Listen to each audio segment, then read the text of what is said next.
construction company for 12 years. I grew up in it. Like I have so much construction knowledge that to put it in just a bonus module was like, I'm not doing you guys justice. And in essence, like I kind of don't want to put my name on it because it's so light, Yeah. but I want to give them a taste of protect yourself, right? Because Yeah. there's so many times, even when I saw in the GoBundance when Ivy was like, I already paid my contractor and now he wants to, I'm just like, oh, like, did you get a lien waiver? Did you, I'm sitting here like base knowledge, but if you don't know, you don't know. You don't know. Yeah. And that's where I was like, I feel like a mama bearish that I want to protect our developers and be like, this is bare minimum, guys. Yeah. Like that is there.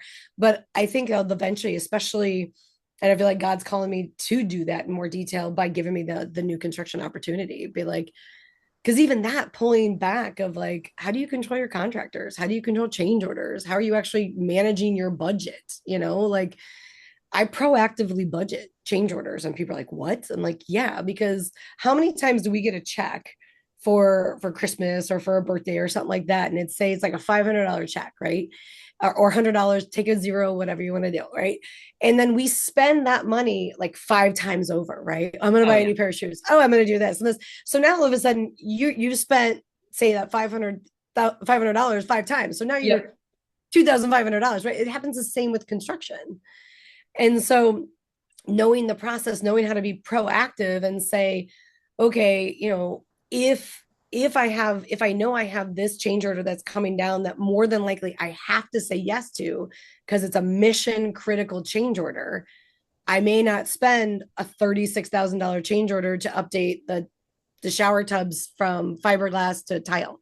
That's a Right. real that's a real change order decision on a project. So very detailed there. But you may not do that, right? Because hey, I need to do a drainage system over here, and that's going to cost 30. Now I'll be 60,000 down, right? So, but You don't just contractors don't blindly do. start to just rack up those change orders. You're like consciously thinking, okay, I'm having to allocate money over here. So Mm-hmm. where is that going to come from? Like it doesn't just pile up. So you don't want to be a net negative. You're trying to, I call it like zero balance budgeting. If I spend Yes. more over here, I have to take it away from somewhere else. Yeah. And what we do when we walk through in the development course is we walk through like where are you putting your contingency? So I always go in with 3 contingencies. I have a construction contingency, I have a finance contingency, and then I have an overall project contingency. I'm like the contingency officer, right? Like because there's something that can happen in development. The project can go extra long. Financing could get shifted some way, right? Delays. So now I have different buckets. And now it is part of the overall project, right? But I know now I have this bucket of money and Mhm. I do it on my draw documents. I put it there. So now when I have a change order, I'm so OCD with my draw documents, but I have a change order section where it's like, okay, this is coming out of this bucket. So it may be zero cost to the project, but once those buckets are zeroed out, now it's starting to ante in, right? Yeah. And more than likely your contractor is not going to be proactive in putting those change orders to you because it's No. more money to them, right? Yeah. So, but to me, I'm like, I don't want you to run out of money before the project's over because then guess what? Now you're in those Ivy conversations, right? You're in those conversations where it's like, we don't have the money to finish the project. And Yeah. then what is it? Oh, my bad. You made decisions that you can't pay for. The Well, and contractor then doesn't it's care. Like it's not coming out of there. no, Yeah. no. They're not going to Yeah. manage So those costs. oh, never. So we have like on our change order tracker, which I've had so many software companies be like, well, why don't you use our stuff? I'm like, because you can't give me the flexibility I want. I mean, like, thank you. You're a great software, but I want to know when I run a job site, anytime there's an issue that comes to the conversation, okay, is that going to be a cost? Well, I don't know yet. I put it in the change order tracker. Like we need to know, is this going to be a cost? Is this not going to be a cost? Every issue is going to cost you. You Hmm. just got to know, is your team going to take one for you or are they going to charge one for you? Yeah, And that's if you true. don't That's a start good way to tracking think your about it. issues, hmm? That's a good way to think about it. Like everything's going to cost you, just in what Yeah. form? Yeah. Now or later. I mean, Yeah. are you going to not do something that's going to reduce maintenance? And now you got to really look at your operations budget over here. I mean, those are things that if you don't know the process, if you don't know the game, Same thing with like going through and having your subs check your architect, right? Like there's a lot of times people don't do that. We had one project, I will never work with this architect again and have never since, where we gave the architect a budget, they drew the plans, and we were going on this project and we were over budget. And I said, I need you guys to dig even deeper, like give me value engineering. And the electrician comes, he goes, well, we could switch out these $6,000 exit lights for the 250 or something, whatever standard one is. And I said, I'm sorry, you need to repeat what you just said because my Say those brain words to just, me again. like, are we really talking about That's this? the And he's like, professional WTF.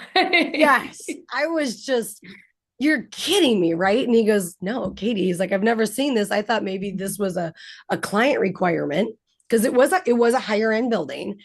And I said, there is no way that we need that expensive of lights. Well, I found out that that architect was in relations with the electrical contractor, or not the contractor, the supplier. Mm, So he would have him scope out his stuff. So that's another pro tip is and or equivalent needs to be in all your specs. If you're defining like this exit light and or equivalent or industry standard or something like that, because we had no idea. I mean, we trusted the architect was giving us a standard exit light. yeah.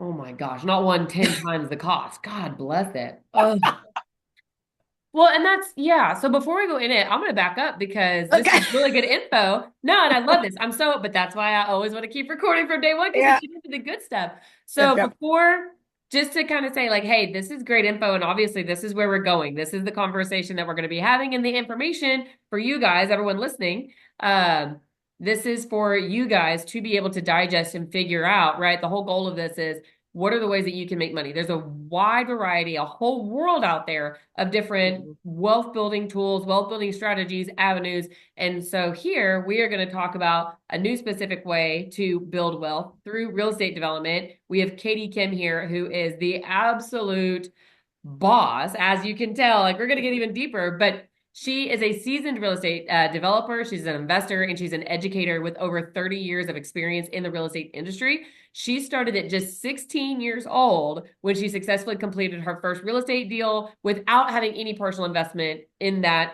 particular deal. So since then, she's led numerous transformative projects throughout her company. She has the Kim Group and the Kim Group ATX. They both focus on urban infill, mixed use developments, and adaptive reuse. So we're going to dive into what those are here a little bit later. But in 2004, the Kim Group was founded and it became a leading real estate development and consulting firm specializing in creative financing solutions and public-private partnerships. So Katie has led that team. She has led the firm, and they have revitalized key communities, including the bakery redevelopment, which I know we want to get into that. That was a big one, and Keller Station in Peoria, Illinois. So these are two hallmark projects that have given significant economic growth for the community and have brought long-term value to the community. So these are really key things that she's been able to provide a mutual benefit. So in 2021, Katie expanded her company within the Kim Group ATX. So Austin people, you are in the presence of greatness. She's bringing her expertise to the real estate development world in Austin, Texas. So this expansion has allowed Katie to apply her strategic approach in the urban infill and adaptive reuse projects, focusing on financial incentives for people that are wanting to deliver these types of successful outcomes. So this is a really, really unique, I don't want to say niche, like it is kind of nichey, but it's just taking development and figuring out how can you be creative on finding the deal, sourcing the deal, financing the deal, and then operating on the back end. So kind of like what you just said, there's when somebody says, hey, talk to me about development, you're like, that's like saying, talk to me about water. Like what kind of water? So Katie, I'm so glad you're on. This is, whew, I'm so excited. I'm going to jump into it, but thank you so much for coming on and bringing all of this value. I know we've got a lot to talk about, so I'm glad that you could take time out to go deeper with us. Love it. I'm so excited. Thank you. And thank you for one introducing me to what you do as well, because I know when I was sitting in those meetings with my mother when I was growing up, she was looking for a type of infinite banking solution like you guys provide. And I remember when I heard it when you were speaking the first, I'm like, that's what my mother was talking about back then. I'm like, and that's what I was searching for. So for everybody listening, I think I cornered Erica at a conference and was like, we need to become best friends. I need to know what you do because now I've leveled up. And we talked about that. Investors enter the game at a certain level and Mhm. then they have certain tools. And then you go to the next level and you have a different array of tools. And so to really expose people to what you do and the benefit and the arbitrage. I mean, that is something I texted my mom after we met. I'm like, I found the girl you were looking for so many years ago. and It was and great. I think it's the blessing of what you do and the passion you give is that like that's why I wanted Aiden to you to come to our family wealth and health, and he's now reading What Would the Rockefellers Do. Oh, good for And him. literally this morning on the way to school he's like, what, when are we meeting with Miss Erica again? Because like I go, I'm in it. And he goes, I got through the first chapter of that. And he goes, I want my college saving to go to that. We need to start evaluating deals. And from one of our last wealth building meetings, sorry, a little sidetrack tangent here. I made him go through the numbers. I call it the back of the napkin math. And I Yeah. do it with like, that's something we teach in our course too, Aiden is is like, her do the, teenage son. I just want you guys to know that. oh, sorry. Like, Yeah. she is going Yeah. through this with her children. So, Yeah. yeah. So yeah, with the development academy that the real estate development academy we created, I wanted to make sure my sons could understand it. So I have a 14 and a 12-year-old son, and they are going through it as well. So they created their personal financial statement. They're talking about networking. And you talk about networking. Here's where the fun part begins in networking. One of the dads that he plays hockey, his son with, right, is a mortgage broker. And Hmm. so I said, ask him to send you some properties he sees. And he goes, oh my God, I can't. So I'm like, we went together and I was like, hey, Mr. Cash, Aaron Cash, would you send me a property for him to run back of the napkin math with? And there's a community in Texas he's been wanting me to invest. He's like, not a problem. Sends me this property. We do back of the napkin math with. Okay. Now I want to slow down for a second and connect the dots on the network. He's at hockey practice, right? He goes there 3 to 5 times a week. Okay. He's known this guy for 2 years. Okay. He switched the conversation, asked him for an opportunity. This guy sent him a property. We went through the numbers. We're going through it. And it's so cute because like he's asking questions that I forget about, right? Which is why I want him to go through it. He was, why do I have to pay property taxes? He's like, what are property taxes? And I was like, oh yeah, you're 14. They don't teach this stuff in school. Yes. So we were going through it and we were going the math, and Charles is in the kitchen, my husband, he's in the kitchen preparing dinner. And I go, what is the cash on cash return? He goes, 46%. And I was like, no, like the math's wrong. And I was going back and I was like, holy crap. He just set you a 46% cash on cash return on this property. And we were going and looking at average, and I go average conservative market rate rentals and all this. And he go, and I said, okay, so how long does it take you to get your initial return back? And he goes, 2 years.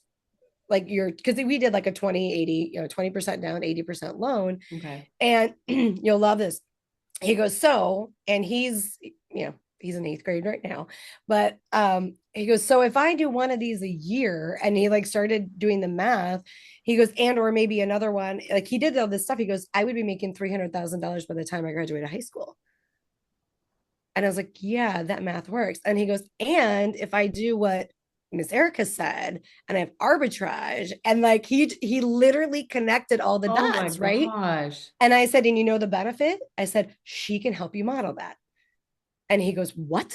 I go, she can help you model that. Like that's again, like the service that she does. And his mind was blown. But it goes back to it's simple steps. We complex it, right? We make it more complex. But if we go back to the basics, that's what I want people to understand in our development course. That's what I want people to understand when we do our developer for fee service is if you know the steps and you know the game, we can guide you through it in a very high level so you can understand matter. Like one of the questions in our community was um, she's a developer, a land developer, and she wanted to buy the last couple lots from the group. They were all on board with it, da da da. And she goes, but I don't know what I'm going to do with them. So we literally were brainstorming like probably 5 to 7 options that she could do. And she was like, oh my gosh, that's great. And I said, and here, guess what? The next 3 steps for all these are the same. So do step 1 through 3. And now evaluate, get more information, get your network, like get more information to come in. And that's the fun we're having in the community, is like knowing and teaching that whole process as you're going through it. And also what we do when we consult with our clients is they don't know there's some of these opportunities to bring some of the economic incentives or the tax credits into the deal, which is what I mean, you've been in those conversations where I'm so passionate about. I'm like, don't forget this, don't forget that. Literally money on the table. On the table. Yeah. Like our famous conversation. Do you want to tell the breakfast story, or you want me to? I feel I like you will, I should don't tell mind telling it because I remember this vividly. And so, it. okay, The I'll, weekend we I'll lay became out. best friends. Yes. This was Yes. right after we became best friends. And so we're sitting, this is the last day of this retreat that we're at. And we're all sitting at the breakfast table. Again, this whole resort is all open air. There's like no walls. So we're sitting at this beautiful table, eating like fresh fruit, looking out over the forest, the rainforest, and the ocean. And I'm like sipping coffee and eating this fresh fruit.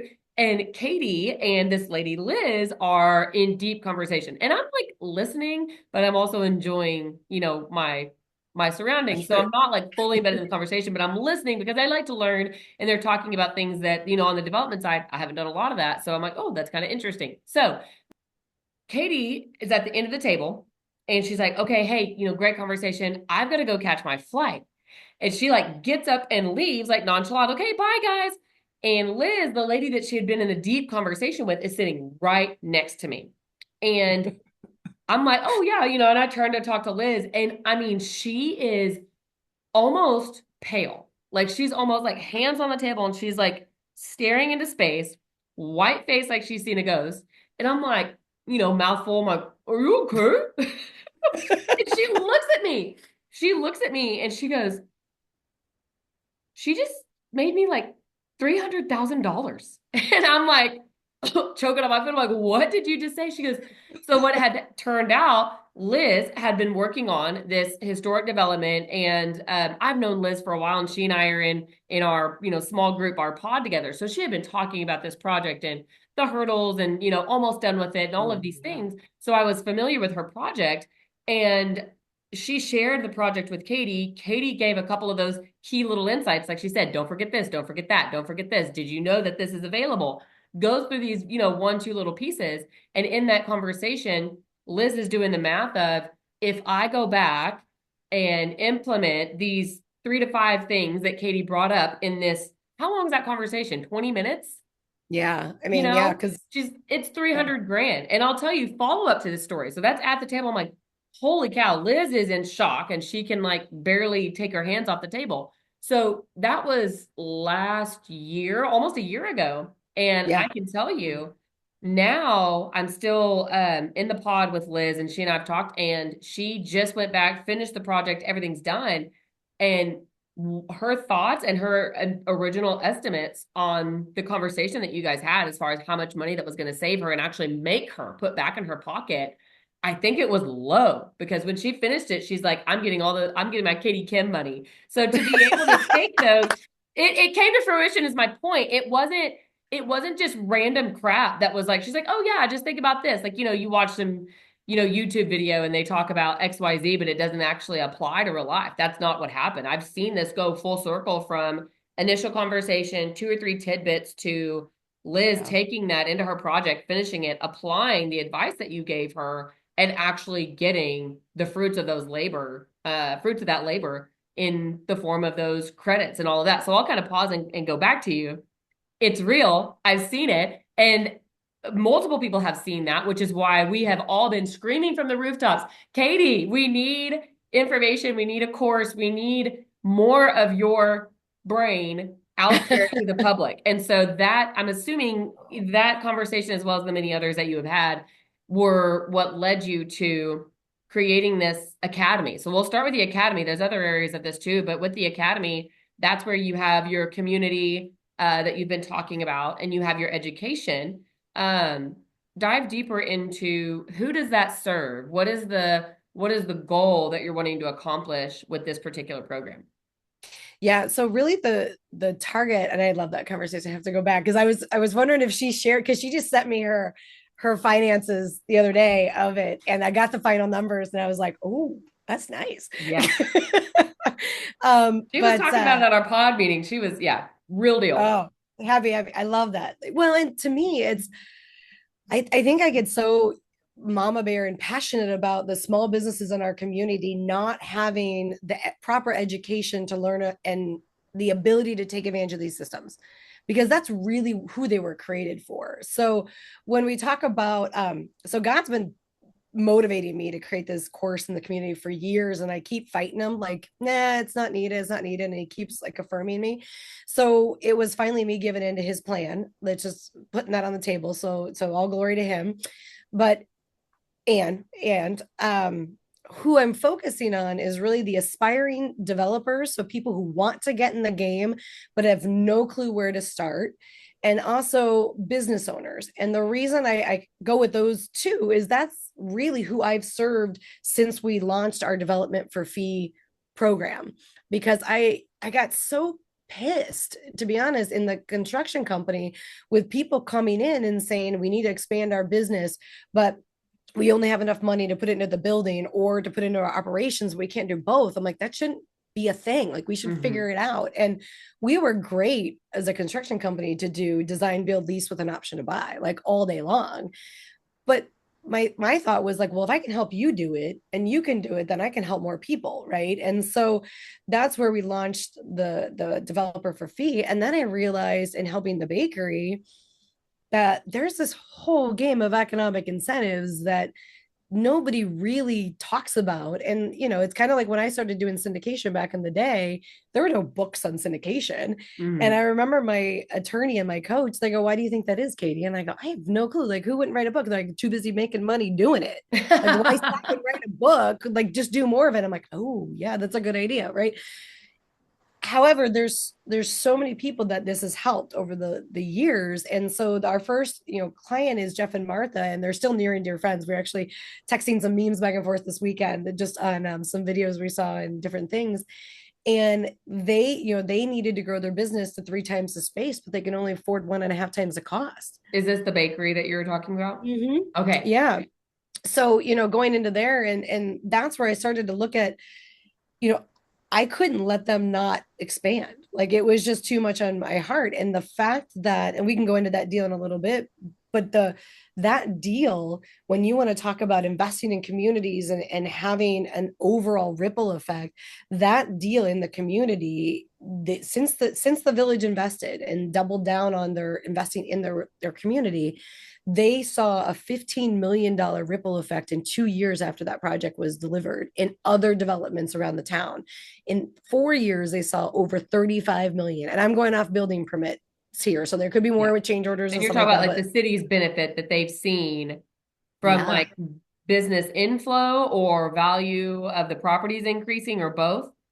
So new construction, like, so I built based it off of building permits. So new construction that was going to either new construction permits. So either Mm. renovation of existing buildings that you again increase the value, new construction. We worked with the village, because once we had this project underway, the village came back to us and said, "Well, Katie, we have another problem. Like, let's talk about your problems, right? Like, let's find some solutions." And that's like inviting me to a candy store, right? That's Like, what come that on, let's is. talk about this. Let me get my whiteboard out. You are And the oh my gosh, he just escaped me. Vanilla ice. If you got a problem, yo, I'll solve it. so That's what Katie's doing. She's vanilla ice in the real estate development world. I'll use a tagline there. Um, and so they said, we have this vacant gas station at the corner of our downtown, which a lot of cities have, right? We were driving Mhm. to a lacrosse tournament in Colorado with the boys. They're looking at every single city. We joke about it. It's like the Padiddle game. Like, I saw it. There's that one. There's the first one. But the problem is, a lot of people who own those still think they're worth gold Oh, because of they course. made that much money off of it, right? And they're usually located in a strategic part of their downtown.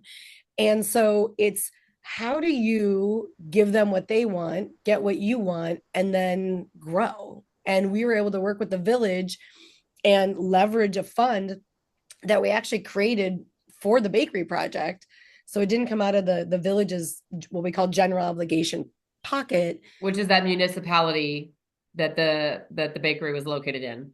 Yeah, Okay. yeah. So you it didn't come out of like their budget, right? Because everybody's very budget focused on these days, especially with the cities. And then we were able to control it and then be able to offer it up for opportunity for development, which we had a client that came in and we did that development with them. And there's a whole process for that. But they actually were able to get the property, contract for deed it with funds from this incentive program, this business development district, which is completely authorized, completely legal. It's outlined in there.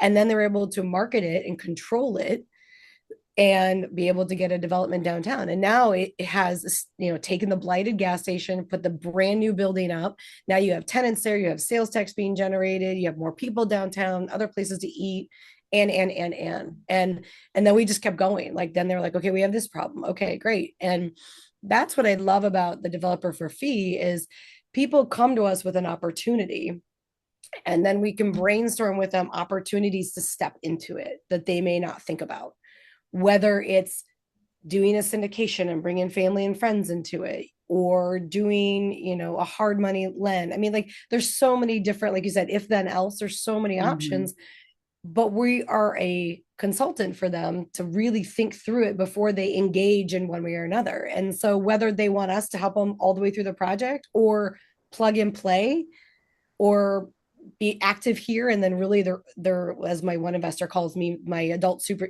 I'm his adult supervision on things like that's the thing I love about it, because I don't want to step into your business and own all your business and step into the opportunity that you found and you own, Right. but I do want to help you protect that opportunity and I want to help you get the most you can out of that opportunity and think of more than just yourself. I want you to think of the community as a whole, because you could, I mean, you're investing in a community. Why not have that ripple effect with your development that, rising tide lifts all boats? Because if, like Treskers, now you have $35 million of development going on around you. Yeah. You think your property value went up? Exactly, right? That's your benefit. So when you're Mm-hmm. saying they, when you can say, hey, they want you to come in on this part, they want you, are you referring to the real estate developer or are you referring to the city or both? Well, so we do public-private partnerships. So sometimes it is the city for us, but for when I say they, bringing us in and having that conversation, it's really our clients, how they want to engage with us. If it's an aspiring developer, if it's a business owner, if it's a municipality, I we've see. talked with a couple municipalities about doing workshops to educate the small businesses within their community how to leverage the programs in their community. And That, they're like, we didn't realize that was a thing. I'm like, we do that all yeah. day long. So imagine, so you're saying like the city could put on a workshop and invite the business Mm-hmm. owners of the city, Mm-hmm. bring them in, teach Yep. them the incentive programs that are available to build their business, to grow their, not just build the business, but also build the property in which their business functions. Do both Mm-hmm. of those, and that's a mutual benefit for the business owner and for the city. Yeah. That's And huge. it's huge. Like sit in that for a second. Like if you're a municipality that has not seen any development in years and you're going to create a catalytic event and you're going to get property owners, you're going to get business owners, heck, even invited to people who are interested in locating their business into your community. We teach them how to do it. We offer a consultant service outside the workshop to continue holding their hand all the way through. And now you just literally, you know, poured gasoline on your growth. I mean, Yeah. that's just, I mean, you just ignite it. You know what I mean? Because, and we're working with a couple communities, in like in the Texas Triangle, I'm going to say, so we keep it very, very broad for that exact purpose. Because you have older kids, but have you seen the Cars movie? Oh, Right? of course. Yeah. Okay, so the Cars movie where they have the interstate, right, and then the downtown's now the ring road. That's what you're seeing with communities all over the country. Is you have these great downtowns, historic downtowns. There is an amazing city that I may cry if we don't get this RFP, because I've fallen in love with this square. So I can't say it yet, but I'll put it in the comments once this launches if we get it, so people can dig Yeah. into it because it is Where it are is a they now? We'll have to like come back in a couple months. Yeah. oh my gosh. Yeah, yeah, I would love to because this is going to be transformational. Like I can't, and there's so much energy and culture, and there's businesses in this community, is all I'm going to say, so I'm giving more away, but that are getting like James Beard recognition Mm. for their culinary and um to be able to then do a development and partner with the city and the community and put not only programs in place for our development, but to have that ripple effect and to have the money for programming and all those things. I mean, I can't even tell you where the city's going to be in like 5 years. I mean, it's That's amazing. insane. And I can tell Yeah. you just from personal experience. So you talk about the community, obviously you're making it look better. It's a more enjoyable place for, citizens to go hang out and have a square, have a plaza or something like that. The businesses are obviously enjoying their business being able to grow and expand, right? So there's all those benefits. But I don't know if this is something you've ever looked at. I'm sure it is. I can tell you in the area that I live in, the town is very rural, it's old, and it's a very kind of small group of people that have been here for a long time, right? Mm-hmm. Yes. And there has always been this idea that they did not want to grow. The city did not want to grow. They wanted to stay small. They didn't want all of the development and all the growth and all that. Well, here we are. Here's the thing, you cannot defy growth, especially in Texas. Oh my gosh, like the number of people that are moving here, we're just outside of the Metroplex. So it's just bound to happen at some point. But they did push back for the longest time, not really bringing in new business, not doing any sort of like development and things like that. And I can tell you that as a citizen, for example, like in the school district, we are paying more as citizens that live here for our like property taxes and like going to the school district because we Mm-hmm. don't have enough businesses here to help Mm-hmm. supplement that into the community. So it's kind of like this all of the income needs, all of the not all, but a lot of the tax needs, a lot of the income needs as far as revenue for the city and for the schools and everything that's going to happen in a city, it's falling pretty heavily on us as the citizens.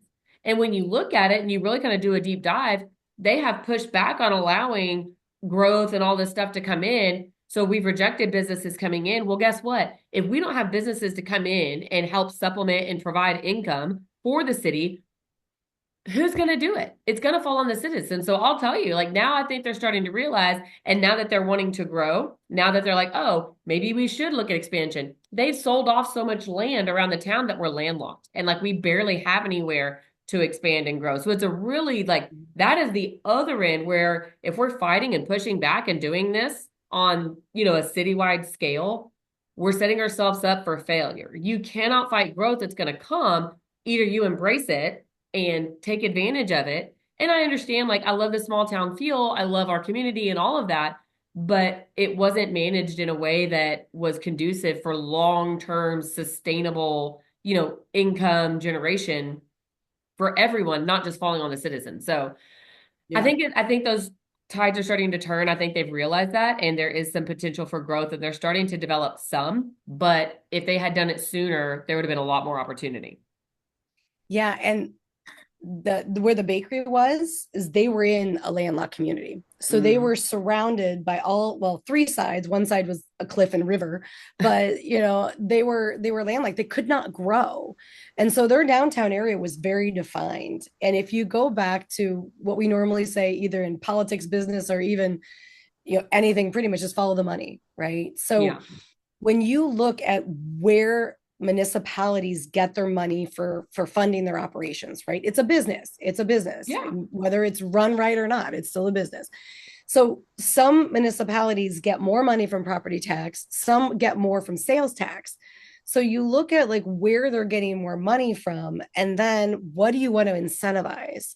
So we're working with hopefully we're working with, I should say, I have a initial conversation with this business that is going to 10x. And we had the initial conversation, right, where you got to talk to Katie, go talk to Katie.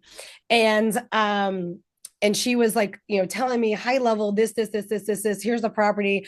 I only need this much land. And I was like, tell me about, me, tell me about your growth. Tell me about where your goals are going. Where are we? I don't want to know 5 to 10 years. I want to know, like, you're retired. Are we setting your kids up? Right. Like, that's what I want to know. Mm. And we were getting into this, and I said, and she was like, yeah, I got these investors. Da, da, da. I'm like, okay, I'm running numbers. I'm looking at this. And I said, I think you probably, I mean, we're talking like this is a double figure $1 million development, if not triple figure, like 100 and some 200, probably like almost like $500 million development. I'm like, I think you can do this as very, very, very minimal money in, because you Mm. have the business that's going to grow this economic development. She's going to create this campus that's going to, one, increase property values, increase sales tax to a very blue collar, I would say very tight financial budget community. And she's going to dump, I think, very conservatively. And I can say this from a very conservative, and I'm not saying her business, but $15 million a year in sales tax from one operation in 5 years. Wow. And that's And money to the community. That's money to the schools. That's money to the citizens being able to enjoy their city. I mean, that's amazing. yeah, and now you have a community business that now they're enabled to grow in the community. You have municipalities benefiting financially from it. And if you put the right structure and program in place, I know everybody hates to be taxed. I get that. But like when you have, in Illinois, we do a lot of business development districts where we add 1% sales tax onto our businesses, in like a strip center and stuff like Mm. that. And you can then define what you want to use that for. So we've done it in a way where we allow it to go in one development, I should say, to tenant improvement grants, to facade Oh, improvement grants okay. for tenants, for the Yeah. tenant to pay for the sign, for operations. And we're working with a municipality. And here's the game changer, especially when you're talking about smaller communities, right? We have a housing component that's a couple stages in. We want part of that sales tax to go to a housing fund for teachers, for municipal workers, so where for tenant workers, right? So if you're working at a coffee shop that's on our campus, and say the rent for something, and this is, again, take a zero, add a zero wherever you're at, like say it's $1,000 a month rent, now you can apply to this fund that gives you $500 a month towards your rent. So now your rent's $500 and you can walk to work. You're Mm. a teacher and your rent's $1,000. You can apply to this. Now your rent's $500. Now you're changing lives. Yeah. Like, that's the impact that communities, when they start to set up these systems, they got to think, what are our long-term problems, right? If we're not able to be competitive in recruiting teachers for our schools, like you mentioned, you're paying more for your school, right? Yeah. That 1%, part of it could go towards funding the school or funding an operation for the school. Yeah. They're not thinking from a collaboration standpoint within the community, and those communities are not going to have the mindset to then ripple, and Yeah. you're not going to set up the systems to then invite developers and businesses to come to your community and buy in. If I'm going into that, like, my tenants know this system, they know this is something we put in place. So where we have competitors, say across the street or across town, that use that 1% to create a green infrastructure for their parking lot, which is great, that's very admirable, but it doesn't help them, it doesn't help their employees, it doesn't help my tenants, right? But they get more animosity with that 1% sales tax, where people are like, yeah, but you guys, like, this is what it's going towards, right? Yeah. And you build a community. And This I is think also that's a what most place. people want with their taxes, right? Like if I'm going to pay the taxes, what is it going to? Is there going to be Mhm. like the idea of taxes are they're going to go into this community fund and it's in some way, shape, or form going to benefit me as part of the community. So absolutely. Yeah, you want to talk about a game changer. We talk about community, right? So we created one of the 8 financial sources that went into the bakery is a business development district. And with the business development district, and I had to fight to get it to the downtown with the mayor. It was very colorful worlds exchanged with him. But when COVID hit, okay, and we're gonna go back to like March of 2020, Ooh.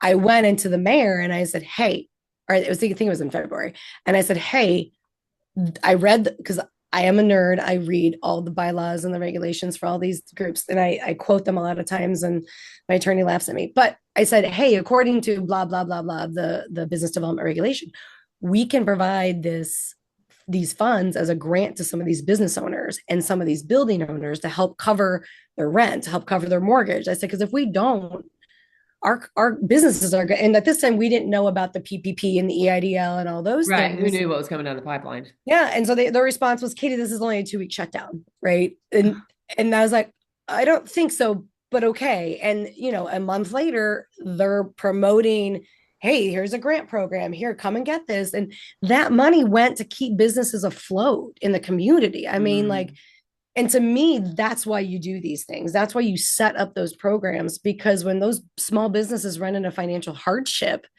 it's the people that come to support them that are paying that tax to begin with. So now it's the people that are saving that business. Yeah. And Which is that so to me, I powerful. can buy behind.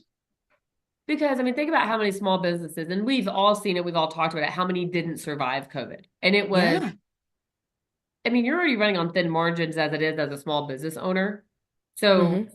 it's it's devastating when you have something like 1 month, two, even if it were a 2 week shutdown, like that, even that in and of Mm-hmm. itself, especially if you just got started. So to be able to like Sorry. No, we literally had finish your thought. Sorry. Yeah. no, I was just kind of thinking, how many small businesses we saw shut down because Mm-hmm. we had a very prolonged shutdown. In some areas were longer than others, but even if it Mm-hmm. were only 2 weeks, like I think about small businesses, if you don't have that revenue every single day, shutting down for 2 weeks, that by itself is detrimental.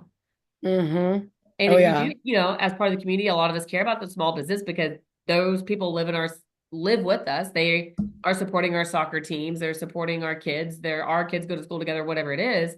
So that's amazing to be able to, you know, help give back and help sustain them through crazy situations like that.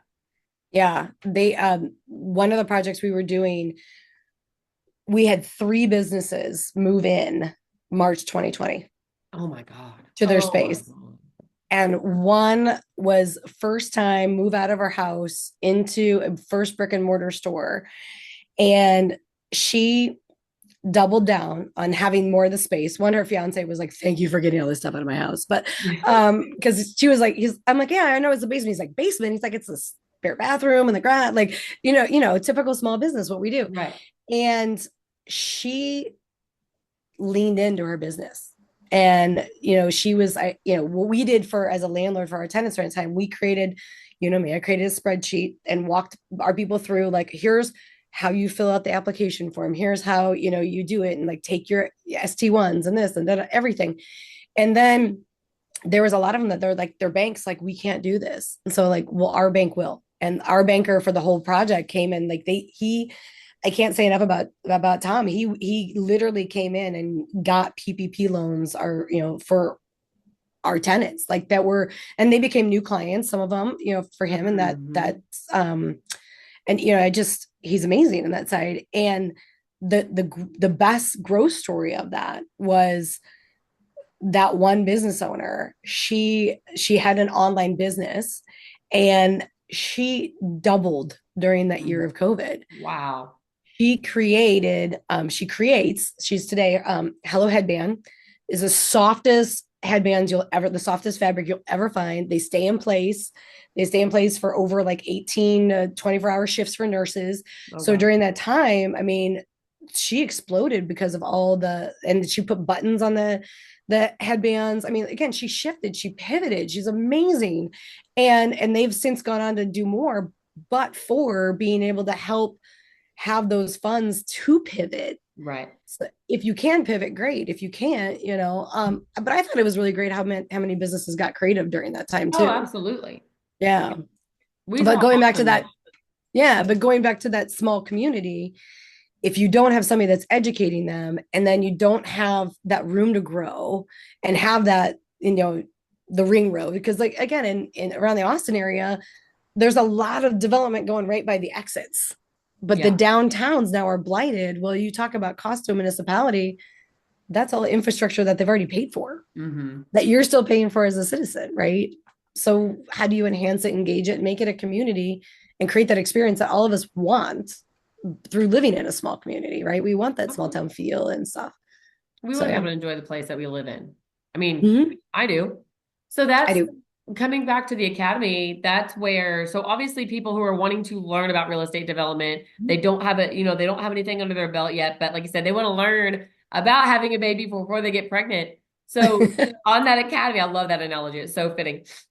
Within the development academy, you have those obviously real estate developers that are wanting to learn. There's a lot of value to that as far as, here's how you can prevent yourself from getting in trouble. And I can tell y'all, like, even in some of my own personal investing side, like I messed up and I messed up bad on some real Yeah. estate stuff. And I put my family in jeopardy as far as not setting up my entity structures. And this was years ago that I set it up. And it was my first time. Like I didn't know what I was doing. I just kind of, Googled it, chat GPT, whatever. And when I set it up, I felt, okay, this is what I'm doing. This makes sense. And then here we are years later, and this situation starts to come to a head that I didn't realize how big of a deal it was going to be because I did not set up my entity correctly and utilize that structure correctly. I put a target on my back in the event of a lawsuit. And so Katie dealt with multiple phone calls from me being in a complete total emotional spiral down. Yeah, that was bad. But your knowledge just talking to me on the phone, one, talking me down and be like, okay, Erica, don't drive off the I-20 bridge. It's going to be okay. Number one. Number two, High interstates and nuts. yeah, it was, but number two, you were like, yeah, like you messed up. This is a situation, but how do we fix it? Kind of coming back to the problem. So there's two things here. One, if you're getting into the real estate development world, get it done right the first time, get it done right the first time, get it done right the first time, because the amount of money that you spend to do it right now is pennies. And I'm telling you guys from personal experience, it is pennies compared to later on down the line, and you're having to pay for all of the things that you didn't do right the first time. So now you're going to go back and do it right. So you're going to pay for it anyway. And then number two, you're going to pay for all of the legality or any issues that come from not having your entity or your project set up correctly. Get it done right the first time. Learn correctly and just set it up from day one. So coming into a development or into a development type role, you can go to the academy and learn. Even if you are already doing development, from what it sounds like, you need to be coming to this academy anyway, and just make sure you're checking your, cross your T's, dot your I's. But in addition to that, small business owners, there's an opportunity here. Like you may not be a developer, you may not be doing real estate, but inherently as a business owner, if you have a brick and mortar store, you're in real estate. So it sounds like all of these different areas of people can benefit from what you're teaching in your academy, and the other people that are in it, in that community, bouncing ideas and throwing questions off one another. Where can people go? What's the website? Like, where can they go to find out more about this academy? And what are, other different stages of it? Yeah, yeah. And it's interesting you talk about the cost of our mistakes. So I'm gonna make a comment on that too. Because really my thirst for knowledge came when I fumbled hard on my first one. And this is before I got my real estate license, before I really educated myself in the game. And I know you read a lot of books. I know we pass a lot of books back and forth, and knowledge is key. It's that E to E ratio, like your entertainment to education ratio of how much are you leaning in to make yourself aware of what's going on. And those are the scars that I want to share, right? I mean, there's scars. Our first syndication deal, we had some people not understand it, and that caused a huge financial issue, right? And it was not that it was anything wrong, it was just they didn't understand it. So being able to learn from my scars and my mistakes, the clients, I mean, there's so many. That's why we read those books, right? You're paying 19.95 for a big scar that somebody created millions. But that's what I want to do. I don't want people to feel like they're alone. And so with the academy, again, there's course and then there's community, because I want to put the context around the content. Yeah. Because you can Google your way to how to do a development, but here's the thing: is none of us learn on our own, right? We all have teachers, we all have coaches. So we go through life, and then all of a sudden the world throws us out after we graduate and is like, here, figure it out, and that's where we kind of screw up, right? And so I want to provide that support system that people provided to me in this community. So there is more of that context. So whether you're a beginner developer, you haven't used incentives before, you're a business owner saying, hey, I want to take the next step, or I want to move my business into ownership. I mean, we had an art studio that they literally engaged us for leasing them a space. And I'm like, where you guys want to go with your life and your investment? And all of a sudden, we're now helping them buy a building that they put their studio on the first floor and a residential unit on the second. And but for them doing that versus something else, they wouldn't have made it through COVID. Right now, they have an investment and they can sell the business and keep the building. So, those are things when you think about options that I want people to know. And so, to learn about our academy, you can go to katiekim.com, KATIEKIM, hopefully very simple.com. And then you can click on academy, or it's katiekim.com/academy. You can also follow us on social media. Our handle is at the Katie Kim. And we do knowledge nuggets and money math on there where we share math equations. This is mostly again for my kids to say, like, mom, we never, we're never going to have to use this again in our life. I'm like, no, this one you will, and then also the definitions. So you can start to get that base of a knowledge. And then when you're ready to take that next step, I can tell you that I've had so many people want to consult, and we've switched them over to the academy. One, it's more cost effective for them, especially if they're not ready to start a deal.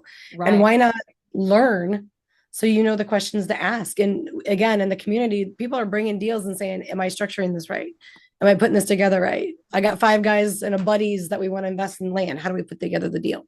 So those are things we're talking about and going through in the community. And it's getting into the room, right? It's those opportunities to level up your game, because as we talked about before, your network is your net worth. So 100%. if you're not increasing your network, you're not increasing your net worth. And that's not a cheesy saying. Like 100%, the people you're around, the people you're talking to, the people that, even if you are not in that group, if you're just exposed to them, yeah, that is going to be what influences your growth or your detriment. So I'm a systems and processes, like, step-by-step person. yep. To kind of recap, step one for small business owners or real estate developers, step one would be to get onto the Katie Kim community and start having those conversations, start exposing yourself, building your network, and doing the things that you need to do to lay a foundation. And I use the analogy of build a solid foundation. And then once you have that in place and all the cracks are filled, you can customize from there. Walls can be moved, everything can be adjusted and customized, but your foundation is the core of what you're doing in your business. So if you can get on the Katie Kim community, and then if you get into that community, start doing the courses, start taking those tidbits, getting that money math, following on social media, and giving yourself exposure to that consistent learning, and all the different areas that you should be thinking about that you may not realize. And then if you get into that phase and you complete it, or you feel like you're ready to level up, or you do, like you said, when you do get a deal and you do get ready to actually move forward with a project, that's where the consulting comes in. And is the consulting the same as your developer for a fee, or what does that look like? So it can look either ways, and people can still do their project just being part of the community too. Like that's another option. Sometimes people want me to look more in depth, like pop the hood, kind of thing, and guide them through the process. So that would be where the consulting comes in, is where we look at the property project, and they say, hey, this is what we want to do. How do we do it? And it literally starts just there. I had a call with a guy in Rhode Island that he does concrete. He's a concrete contractor. He's like, I want to build this development for my kids. I'm like, okay. So I always say I do like holistic development is kind of where I look at it, where I don't want to just look at your project. I don't want to just look at like that. I want to look at your business or your project. I want to look at like everything you want to obtain, because that helps us structure it differently, right? Where, again, you could be like what my son wants to do, right? He wants to put his college fund into an IBC and then take it out and invest in real estate, right? Like, because he sees that, right? He sees the benefit. So when we consult, we come in a different manner. We can either, again, do the full like developer for fee, beginning to end, plug and play. We can also come in and we're hourly based on that. We just upfront, we say this is the hourly rate, we have a retainer. But we also, for projects that meet our criteria, we would take some of our fee in equity. So where we would come Mm. into the deal. And a lot of our people like that because now you get, whether you like it or not, you get me 100% into your deal saying, hey, let's look at this, or I found out this opportunity, that opportunity. And people want that. Like I said, one of my great partners and investor, we'll call and we'll just bounce ideas off of each other, or deals he's doing with somebody else. And I'll be like, ooh, I'm going to get in on that one, and he goes, but can you ever be truly passive? I'm like, no, but you don't really want me to be truly passive, do you? And There's some self-awareness there that I can appreciate. Like, nope, I can't do that. nope, Thanks for can't do asking. that. No, but when a lot of times when we're dealing with small businesses, it's literally talking to them about how do you, if you want to bring real estate into the deal, right? Keep your business for you and have your real estate as a separate business. Bring investors in there versus your business. And Mm, there's different ways mhm. to structure it, and depreciation and tax and all those different ways that, like, we sit in those meetings a lot of times with our clients when they're estate planning, when they're going with their attorneys, when they're with their CPAs, because we translate for all of them, right? Where one of the conversations I mentioned in our community that we just had, one of the ladies was like, well, my attorney was saying this, my CPA is saying this, my investors are saying this, I don't really know what to do. And we just kind of broke it down, and we're like, this is why your attorney's saying this is what he's looking out for, this is the same thing with your CPA. And then we outlined her path, and we said, what do you want to do? And we said, basically the next three steps are the same. So here's what you engage in. And she's like, you just stopped my spin for the last month Mm. over, like, what do I do? Why is everybody telling me something different? And they really weren't telling her something different. They were telling her from their area of expertise. So it's that. So when you engage in consulting, it's, you're either trying to solve a solution or get out of a problem, or you're trying to figure out how the best way to structure a deal is. And there's sometimes where we even help developers, aspiring developers, start their own development company. Mm. And people are always like, is that competition? I'm like, nobody's going to compete with me, because you're not going to have the same passion that I have, and you're not going to have the same knowledge, because I will outlearn you all day long. Like, I I will, ain't because scared.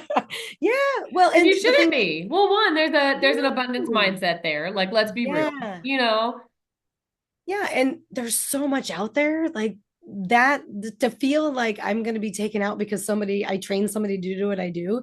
That is a very limiting belief. And hmm. if I train people in a community, so for example, you can find this on our YouTube page for the Kim group. So when the opportunity zones came out, I was a complete nerd. I went to like CDFA conferences. I was going to all the attorney meetings. I was asking my banker to get on the calls, and before regulation was out. And I met this amazing, just she's a badass woman at Hush Blackwell. And I said, I need you to come to my community and teach this to my people, like to my community. And she goes, let's do it. She goes, because you're asking questions that, like, municipalities and people aren't, that they need to be able to get ahead of it. So we did what we called an Ozfest, and we created an open bar. And she made a mention, she's like, we always thought it would be interesting if you would, like, have to take a drink every time opportunity was said when you're explaining this, because it was, but we recorded it, and then we put it out on YouTube for the whole community. And we had other developers in the community. This is a small town. Other developers in the community. We had council people. I don't think we had quorum, or we at least put them on different sides. So, but I mean, we had business owners, we had developers, we had packed room, and we did it for free for the community. And people are like, why are you giving this away? And I said, because I need you to do your development so that we all rise together. I said, if I just do it myself and I just get one off, I have a one off project. So I want to teach people. I want to teach Mm. people how to run with us and how to walk, because you may want to do industrial. This person may want to do multifamily. This person may want to do residential developments, or, AI warehouses. I mean, like, all this different stuff that's coming on. And we can help you do all of that. But that may not be something we want to invest in, so we don't have an appetite for it, but we Mm. can still Hmm. teach you. And that's where my passion is to help people realize the process, and how to put the steps together. And that's really, like I said, I had to kind of pull back with the academy. I'm like, I can't niche too much, but, like, here's the base, and that's hard for me. If anybody knows me, Oh, like, yeah, you pulled back. I'm like, no, I did, I really. But then the context within the community is like, hey, Katie, I need to know about this. No problem. I'll give you a 10-minute video of like walking through this. Let's talk about it. And we add that. And that's, I think, the gem of being in there where, if there's a community member that owns a maintenance company, he does maintenance work for other developers. He's like, I want to get in the game. Like you should absolutely get in the game. And so he's learning through what's the process. How do you set up a deal? How do you structure pitch decks for investors, for syndicators, like all that? We go through all of it. How do you set up financing? How do you do the shares? All that stuff that you will spin in a paralysis by analysis unless you have somebody to center you and guide you. And, I love doing that on the consultant side, one-on-one, but really it was, like I said, that calling of like, how do you get this knowledge and capability out to more people? And the kick was learning about a lot of the financial literacy statistics in the United States now is, and you start talking about women, how we have such a lack of financial literacy over men, then that pissed me off even further. It was like, ladies, let's go. We're going to start learning this. We're going to start investing. We're going to start doubling down. And that's the passion behind what I do. And so, and I know people feel it. I know people, when they work with me, they feel it. When they talk with me, they feel it. And that's, you can't fake that. Like I can't fake it. I don't have a poker face at all. So if you tell me something crazy in a meeting, I will be like, but that's where the consulting can give you more of a deep dive, but the academy really is, can get you 80-90% of the way there. And I can't even tell you how much it's for, because if you were, you'd be like, you got to be kidding me. I mean, I get you 4 times a month for 1 hour of focus, and you can answer my question anytime. Yeah, like it's amazing. So we do have people book a call. I will tell you that. Like we have people book a call to make sure that we're a right fit for them and they're a right fit for us. So Well, and that's totally fair because yeah. there's so much out there as far as information, right? Like, and the quality and the credibility of that information is, it can depend. But Mm. I think your group and your company and everything that you guys that you do is unique for a few reasons. One, you've been in this your entire life, essentially, right? And we didn't even get into your background, but you've been doing this for That's literally like right. 30 years. And the lessons that you've learned, like you said, the scars, like this isn't just stuff that, oh yeah, Katie read a book and now she's just regurgitating it in course form. She's lived it her entire life. She's fallen down, bruised her knees, scraped, has the scars, and is now able to say, hey, I messed up. And if I were to go back and go tell young Katie how to do it better, obviously we can't do that. But to everybody else that's coming up in the game and that is wanting to learn, we can do that, or you can do that in your space. And so that's one that's unique, that you've lived this for so long, and the breadth of knowledge that you have across so many different areas is incredible. But then also the passion that you have, it's not like oh yeah, we're gonna drop some plans and we're gonna pour some concrete and we're just gonna build this building. Like I tell people, I'm like, I don't just give you an IBC policy and then slap your butt, you're out the door. Katie's not just gonna come in and build this building and be like, hey, yeah, check please. Like, do we do this for money? And do we? Yes, there's always, that's part of our job. Like we get paid, but you're in it with these clients. You're going in as part equity because you believe in what they're doing so much. I mean, how many developers can say that? Hey, I believe in you. I believe in what you're doing. So much so that I'm willing to get equity versus getting an upfront check. I mean, holy crap.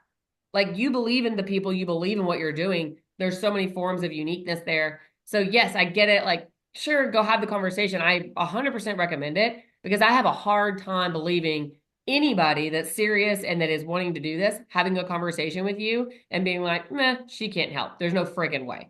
No friggin' way. That's not going to happen. So Oh, thank yeah, I mean, I'm just blown. And every time I talk to you, like, gosh, I don't know how many conversations we've had, and not that we always talk about this, but every time I'm just like, holy cow, you can do that. Holy cow, you can do that. And it's amazing the things that you've come across. What would you say? Again, the conversations we've had, I just think 101 different things that I didn't know you could do that, didn't know you could do that.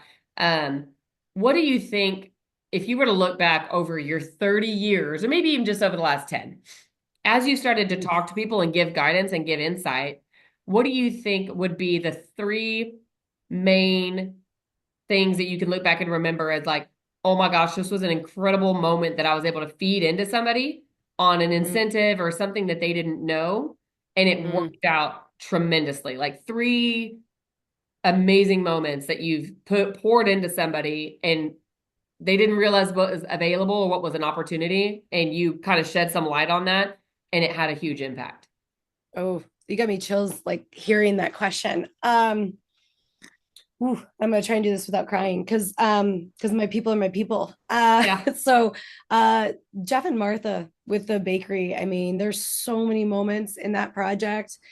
And when I heard that the bakery originated in 1861 and they had rented the entire time, Mm. I was pissed off. I'm like, nobody has shown you how to own your building. And I mean, like, think about that. Like, they That's were crazy. renting since 1861. And I look at these people who are pillars in the community, they give so much. And I'm like, nobody's taking care of you. Yeah. And They're that pissed donating me to the kids, to the, to the cheer squad or to the, you know what I mean? They're off. at the PTA meetings. Like they're, like you said, they're pouring into the community. Anyway, yes. So yeah, you want an example. And they I've only told this one other time and they're like, we don't tell anybody that, Katie. I'm like, so I brag on them. So I will brag on this. So in Peoria, we have a St. Jude's hospital. I don't know the proper terminology if it's affiliate, but we have a very special relationship with St. Jude's Hospital for kids with cancer and different programs. And so we have some services in town. And if a kid is at the hospital on their birthday, they make them a cake Oh my and gosh. no charge. Like, yeah, it's like what? And like they don't need to advertise that, right? They don't do it to advertise it, right? They do it because they are just like salt of the earth people. Like they're amazing.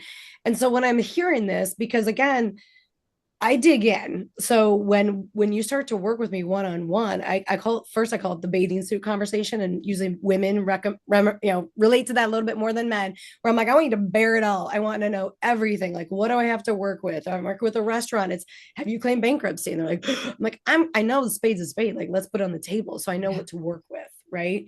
And when I look, they're like, we do this because we love it. Like we love our business. I'm like, okay, but now it's time to create an annuity for you. Like now it's time to create some wealth for you.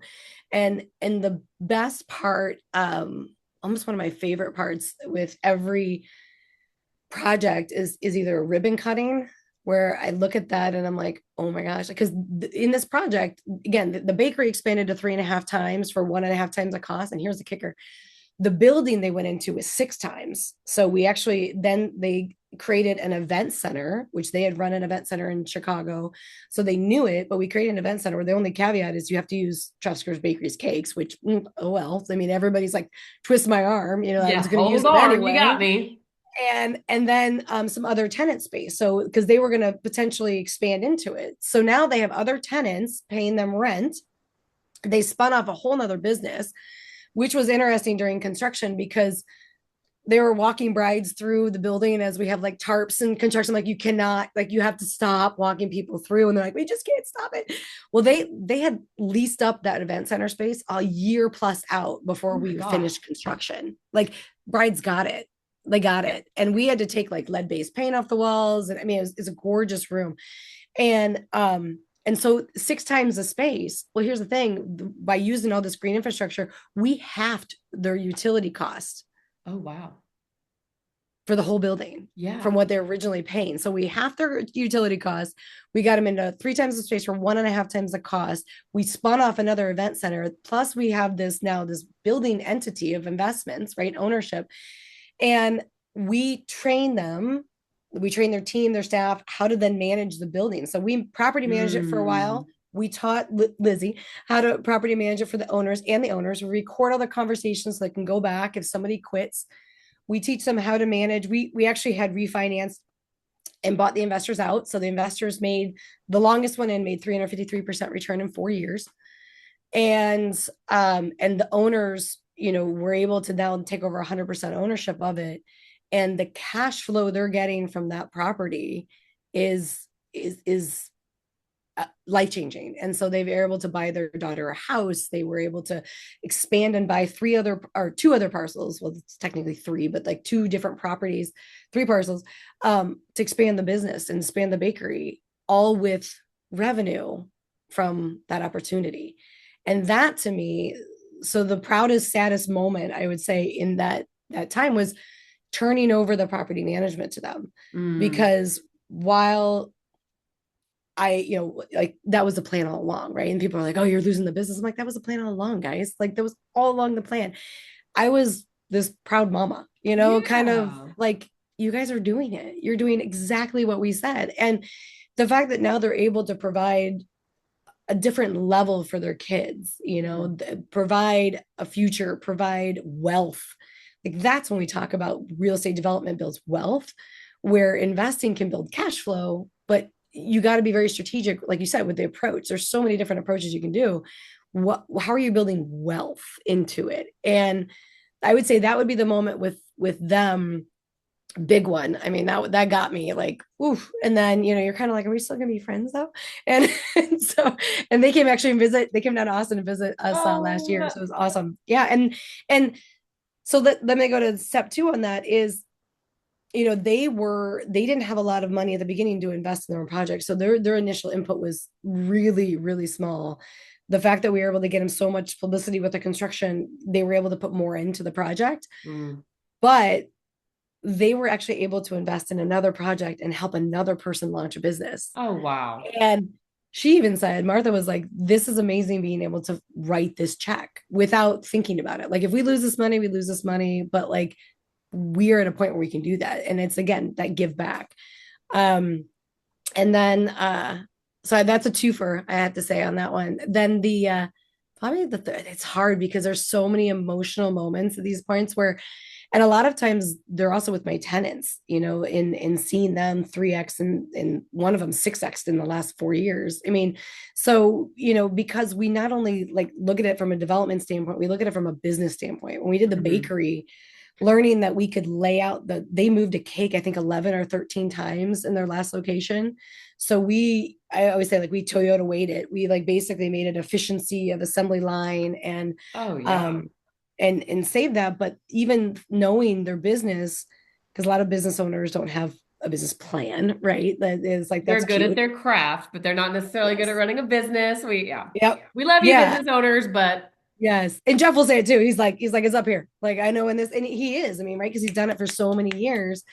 But like, there was, when we started digging into the numbers and putting together their business plan for financing, we found out that like by giving them a basement, we could save 34% off their cost of goods, because now they can go to different distributors, they can go to this. And we were able mm, to put that into the pro forma. So now when we're going to the bank, we're like, we don't have to 3x our revenue, because we're also, we're reducing our cost of goods 34% over yeah. here, If and you don't like have to different. increase income, you can reduce expenses, right? And end up at the same place.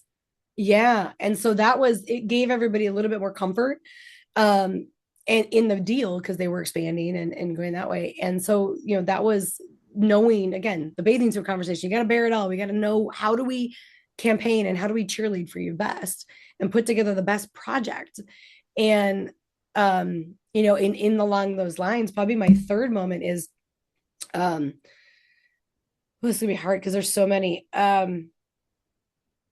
One that's near and dear to my heart, where the park district Emily came to me. It was so funny because, I get so excited sometimes. We were getting nominated. We were nominated. We were awarded for Women of Influence. This is so embarrassing. If Emily ever listens to this, she's gonna laugh. I was, fan crushing, right? Like, I was just like, oh my gosh, Emily's here. Like, I gotta meet her. I gotta talk to her about this project I want to do with her. And there was Abby, was just this badass attorney, was sitting next to me, and like, our kids go, she's amazing. You have to meet her sometime. But we're all at this desk, or this table, because we're all getting nominated and awarded these for Women of Influence. And like, it was over, and I wanted to make sure like she did not leave the table till I talked to her, right? And I spilled my coffee all over the table. Oh my gosh. On purpose or accident? Accident, totally Okay, I accident. was like, was that like your No. diversion? Oh no. Yeah, it was a good technique now I think about it. But no. And so it's funny because we cleaned it all up and she goes, I wanted to make sure I talked with you before you left. I'm like, that's interesting. Because I obviously wanted to make sure I talked with you before you left. You're like, you don't And say. yeah, and so I wanted to talk with her about a different project, but she was like, I want your help with this. And it was a building that I had driven by all through my high school, like growing up, and been like, somebody do something with this building. Like it's in the prime location, it's blighted. It was things were growing over it. I mean, it looked like a forest. And we walked through it and she was like, okay, are you done now? And I'm like, well, there's a second floor to this building, isn't there? And she goes, yeah, well, people usually like end now. I'm like, why? You have some asbestos and lead-based paint. I'm like, I'm good to go. Let's go upstairs. And we kept walking through, and I told her, it's like, you asked me to look at this project on your behalf, not mine. And so I said, if I'm looking at it, I just want to do a referendum. Let me buy it. Like, let's go. We're going to develop it. But you told me as a park district that like you need additional revenue because your fees come from like usage fees, which is like somebody paying for little league or Mm. for softball or whatever, and property taxes. You don't have another source. I said, I want you to bring the land into the deal and become an investor and get a kickback from the development. And she goes, I never would have thought about it. And so we gave her like 5 different options. And because we had to change some legislation to let this happen the way we did, because they weren't able to come in the way we initially thought, but they were able to come in a different way. So that is a way now that we're giving the park district over $100,000 of income that was sat on a property that they weren't using. They had to pay to maintain. And now it's back on the property roll for the first time since 1920. Oh, And wow. it's kicking off sales tax and it's home. And this was one of my goals to over, I think it's now over like 40 small business owners. And I think at least 6 of them have doubled their business in the last 2 to 3 years because of the location, because of the campus, because of the synergy. And, that has been such a passion project. And it's still going, it's still growing and growing. And that was the one we accidentally created a drive-in movie theater during COVID. So the community wouldn't kill each other. And my husband almost probably killed me from like all my crazy ideas during it. But it's investing in the community so much more than a brick and mortar, Oh my and gosh, the yes. ripple effect that has now on the community and on an entity. So when you look at the P3 partnerships in those communities, where if the government owns part of these buildings downtown, talk with them about doing a P3 because there's such an impact that you can make with it, and it's costing them money. So you talk about not getting sales tax, same thing. If you're not building up the revenue, we got to reduce the cost, and having a Mm-hmm. building that you're not operating in or providing service in or something like that, get rid of it. And there's so many ways in people's community that you can find out those properties. Like it's really easy to do. And we actually create a whole module on it, how to do it, I was how to about to find say, it. is that in the academy? Because It's that in the academy.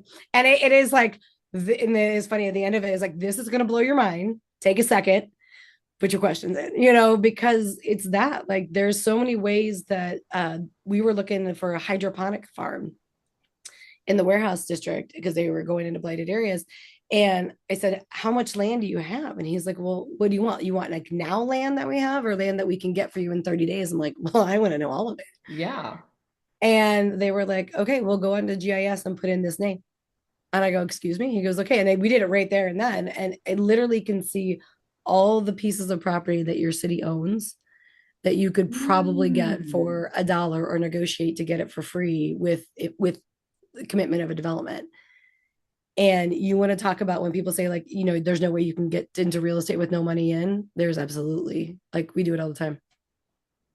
And That's actually we get huge. paid to take those properties over. That's something that you're able to do, or at least kind of give guidance on tracking that down. Because you're exactly right. Like I thought about your story of you drove past this building your entire life and you see it Yes. and you're like, what the heck? It's a great location, it's a great building. Like, why doesn't somebody do something with it? Like you to Mm-hmm. be the person that does something with it. You just need a little bit of guidance on how. Yeah. Yeah. So while you're driving and you're listening, because you're not watching, you're listening and driving. The next, like, take note, like the rundown, like even an empty lot sounds like what you're saying. So Mhm. you have empty lots, you have rundown gas stations, you have an old building or whatever it might be.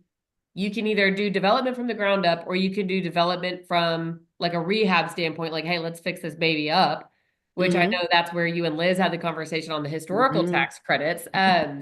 But being able to do that with no money down, I mean, that's just absolutely incredible. If you look at that property, one of the things when we're talking about the gas station lot, like I'm sure by your facial expression that this guy probably wants more, especially if he's in the Texas Triangle, more than it's worth, right? Like probably 3 to 4 times what it's worth, right? So if he's owned it, these are like my secret sauce things. Like, okay, here's some nuggets, right? Like, my next question is always like, well, how long have you owned this property? Right?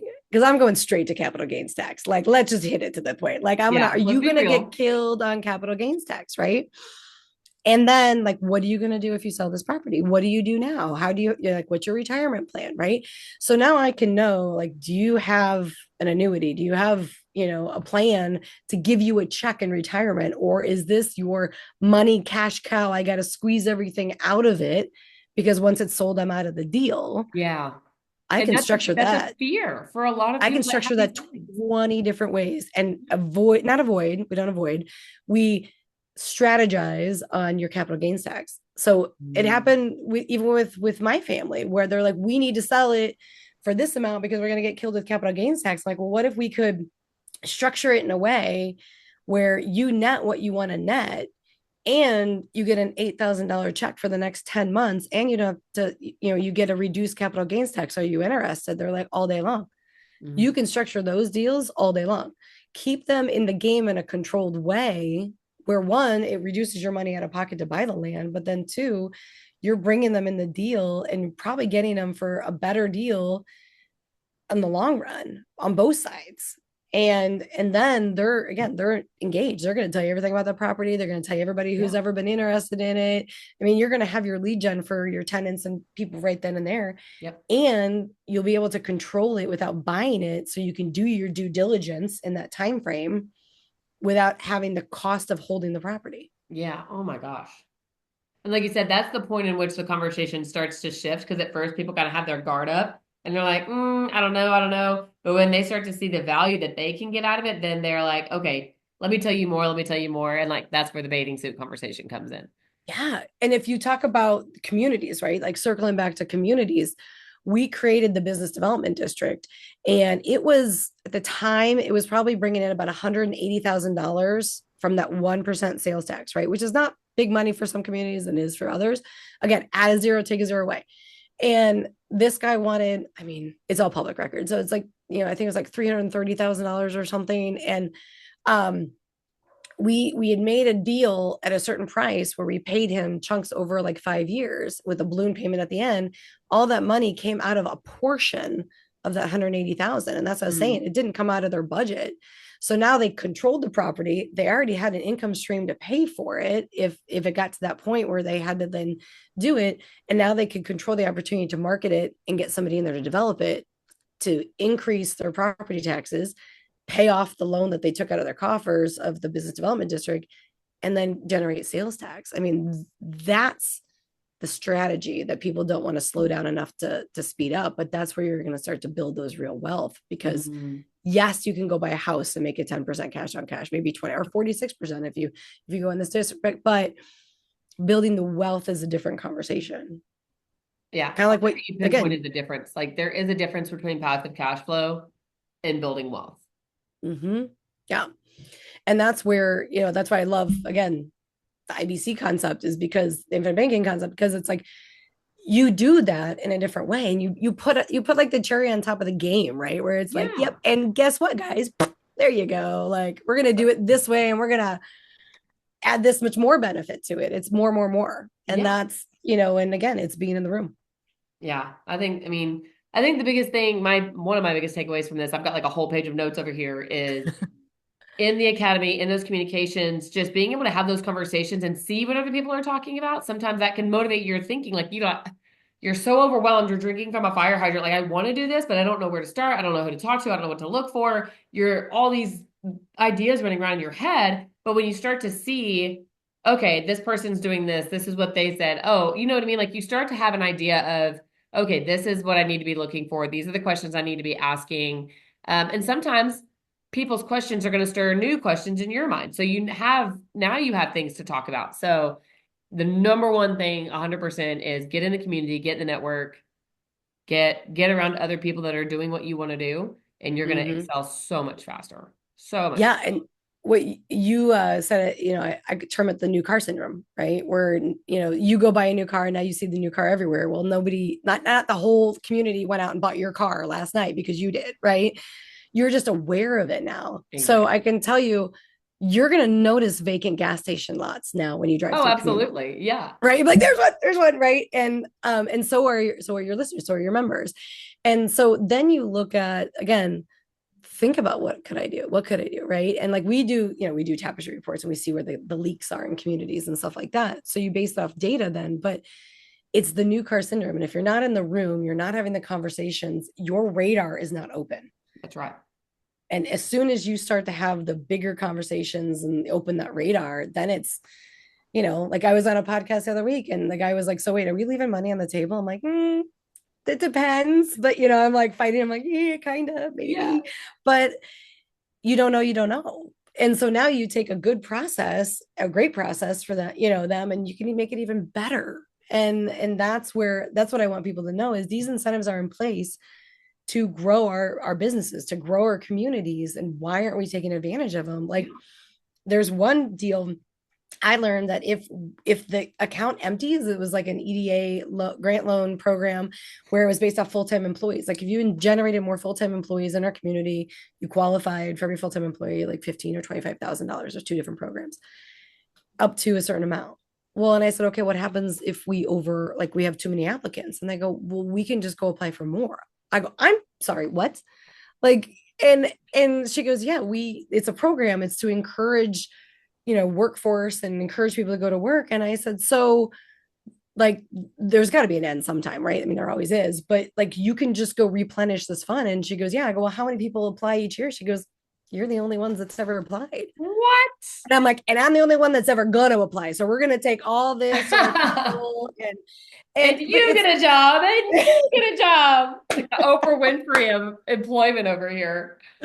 yeah, but think Oh, about that. Like that was a simple conversation with somebody in the EDC office. Like explain just asking questions. asking questions and doing the thing and getting paid for doing what you're already good doing, right? Like the idea of a business is to grow. The idea of a business is to hire and create jobs. If you're Yeah. doing that anyway and you can get paid for it, why not? That's like, my oldest daughter being 16 and we're starting to talk and look at like if she wants to go to college.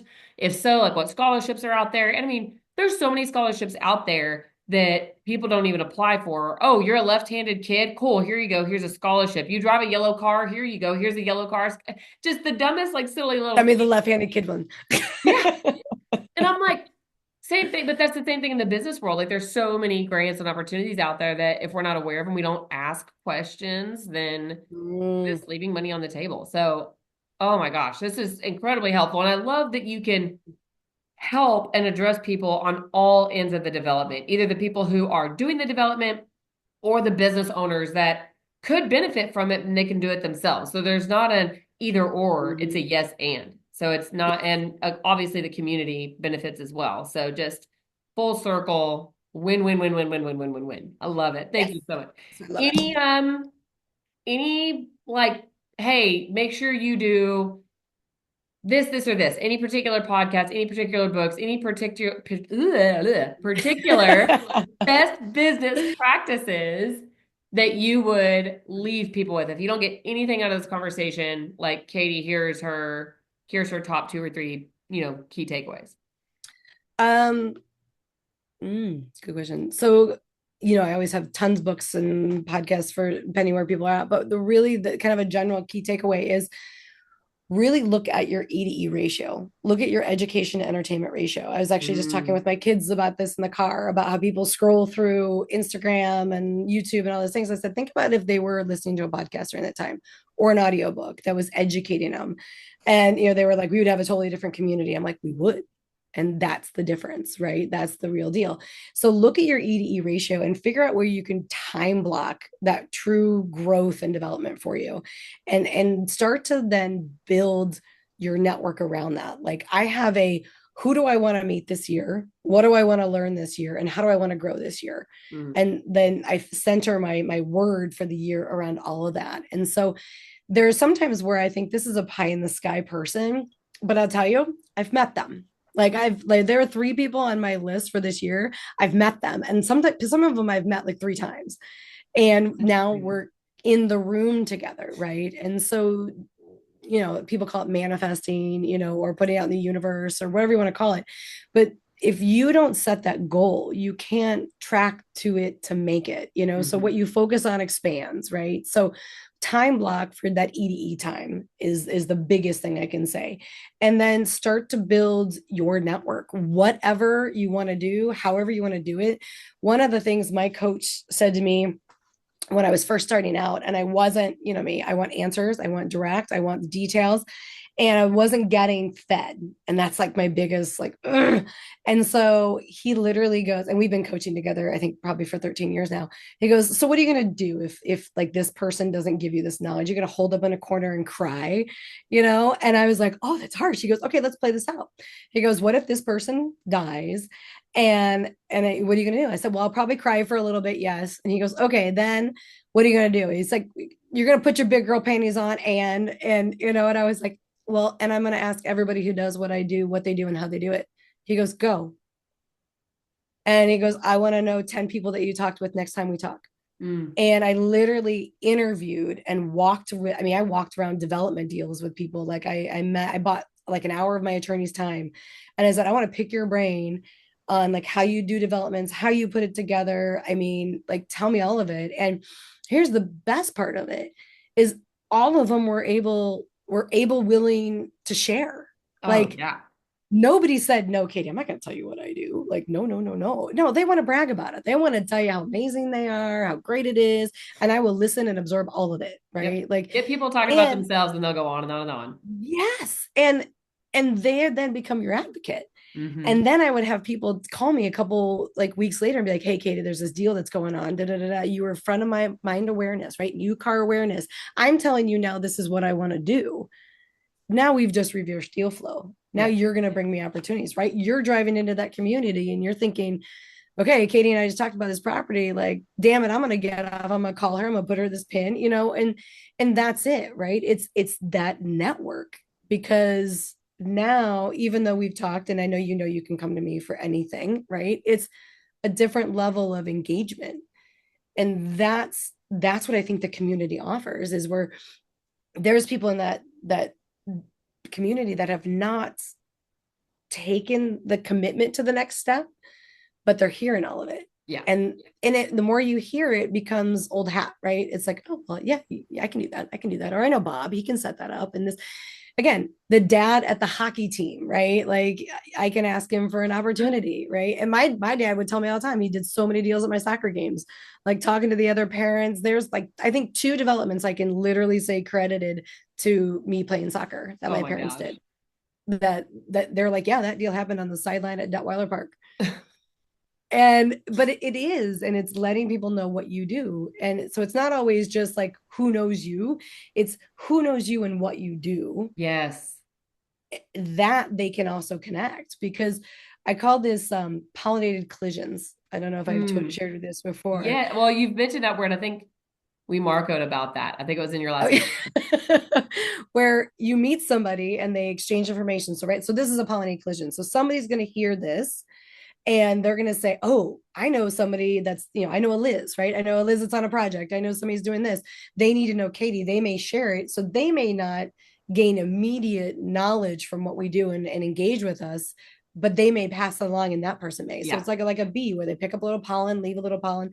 And that to me is the fun part of networking because now we leave it up to, and I know because you were a financial advisor at one life ago, um, is that everybody goes to their financial advisor and says like, I need this person, I need that Oh person. And they yeah. become the ultimate networkers, right? Like, da da da da.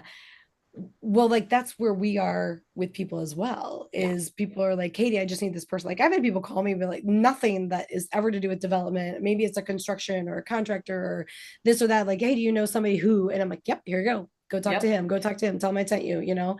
Hey, And Katie, it's do you know a lawyer that can completely dig me out of a friggin' hole? Like, I any. like my teams, yes. But you know, we as much as you can even arm, like let's talk about that too, because the mindset of development is not for the faint of heart, right? The mindset for investing is not for the faint of heart, Mm-mm. but we all fall. We all stumble. And it's in exposing those wounds and those scars and talking about them that we give everybody, again, new car syndrome right online, like we give everybody exposure to what to look out for. So now your list of things to look out for builds, and it Yeah. keeps building. And that's why you want to be part of a community and a network of people who are doing it, because they have different scars. So if I can learn from yours and take that, great. And I was, very fortunate to run the construction project where I saw a lot of other developers scars and situations at a young age, and then just like, oh my gosh, I would have never thought about that, but now I'm not going to forget it. Yeah. And we got caught up in some really bad deals in even 0809. I mean, and I think to myself like, oh, how was I so stupid, right? But you can't self-talk that, right? Oh, You I can't, know. because then you'll never move forward. So you have to say, okay, what did I learn from that? Yeah. And I was in that book, Outwitting the Devil, which I learned, I was reading it on 1.2. I should have read it on one, because I kept like rewinding. I'm like, I got to hear that again. Yeah. But it talks about, and I'm like, I'm going to do this graphic for our community, is like any point in a failure, is that you do three things. Three things come out of failure. You either pivot and shift and grow, you plant a seed for future development, or you just stop and you fail. You truly, truly fail. That's, yeah. And so failure leads to like really a fork in the road. And that's where I want people to understand is, if you failed, that's great. If you're failing, like, join now. There's one guy, I was like, you need to not go past go. You need to do this, because he was setting things up wrong Yeah. and on the path. And I don't want people to struggle if we don't need to struggle. And Yeah. so, if we can learn that, that's where I think we need, and we got to stop the self negative talk with that mindset. And I think as women are better at it than men. We're better at the negative talk than men. Yeah. And we beat ourselves up on it, where that's our growth moment, right? Like that's Mhm. the moment we can share. And how did we come out on top? Because that one insta thing of like Reese Witherspoon's, where she's like, what would we do now? Like the line in the movies. Have you seen that, where I don't she's know if like, I've seen that one. oh, she's giving a talk and she goes, when there's a line in the movie where they're like, the woman goes, what would we do Oh, now? yes. And Yes, she's I like, do you know do. any woman in a crisis situation that asked that question? It's like, Yeah. no, they dig deep. And that's true for development. It's true for business. It's we figure it out and we collaborate, because we thrive for community. We want community. And that's where I feel like women develop differently than men, Hmm. with a different I can see mindset. that. Yeah. I love that. Oh, well, I love that too. Like you said, building your network and that ED and big mindset that has to occur. Ooh. That's gonna occur by building your network and by being cognizant of your EDE ratio. Like that's the only way. I mean, obviously you have like your own internal things to do, but building that Mhm. mindset, I can see a huge difference just in me in my life personally, by dedicating time to education. Like it's easy to get wrapped up in the entertainment, but in the education, I'm like, that's what feeds me. And I feel differently and I start to crave the education when I do get too entertainment heavy. I'm like, oh my gosh, I'm letting my brain just rot right now. I Yeah. need to eat. It's kind of like when you eat a bunch of junk food. Like if I eat McDonald's every day for a week, my body starts to be like, lettuce, please. Like it wants the vegetables. So We I get some need vegetables in here. and Yeah. I don't really care for McDonald's, but Dairy Queen steak finger basket with gravy, I'm all over it. But I can't eat that every day. So it's, Yeah, but oh, sorry, I chased it's that what you squirrel. Now I'm thinking feed. about chicken You're like, finger. now I'm gonna go to Dairy Queen. See you later, guys. But no, it's what you feel. And I feel, to me, when I'm not learning, I have found that I get comfortable. Mm, And my coach told me a long time ago, we worked on getting uncomfortable with being comfortable and comfortable with being uncomfortable. And it's only when you're uncomfortable that you're going to grow. absolutely. And so the second I realize I'm comfortable, it scares the shit out of me. Like it does. I'm like, I gotta go, I gotta level up. I gotta level up. I gotta expand. And it doesn't mean I have to take on risk. It means I am not growing and I'm not learning.